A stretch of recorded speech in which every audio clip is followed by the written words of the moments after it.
As we read the question, we see that the shot put will be traveling at an angle vertically and horizontally at the same time, which means this is a two-dimensional motion problem and we'll have to use horizontal and vertical components. The first step is to draw a schematic of the initial velocity of the shot put. So if we draw an angle and break it up into x and y components, we will see that the angle is, or the velocity is 15.5 meters per second. The angle is 34 degrees. VO is just the opposite side, the vertical velocity, and V bar are the horizontal sides. So now we're going to write values for all the variables that we are given in the problem. The first will be the vertical components. VO, the initial velocity when it leaves his hand, will equal 15.5 times the sine of 34, since that's the opposite side from the angle, and that comes out to be 8.67 meters per second. All right, the second thing that we know, since it's slowing up initially, the acceleration will be minus g, or minus 9.8 meters per second squared. And since it's going down, the displacement x will be negative 2.2 meters.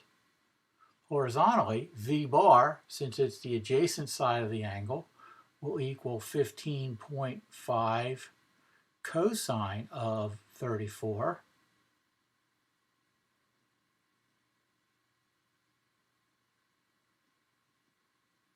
which when we multiply it out comes out to be 12.9 meters per second.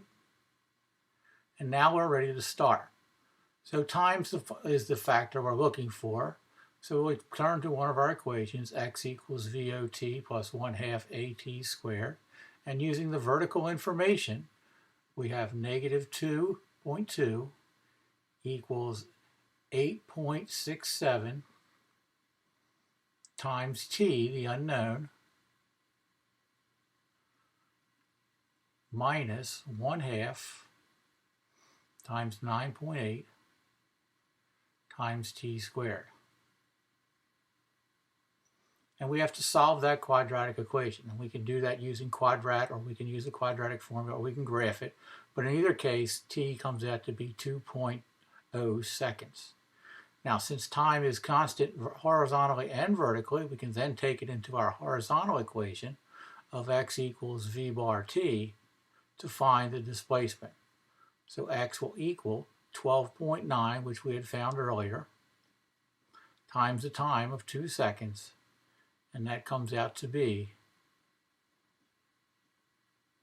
25.8 meters, and that's our final answer.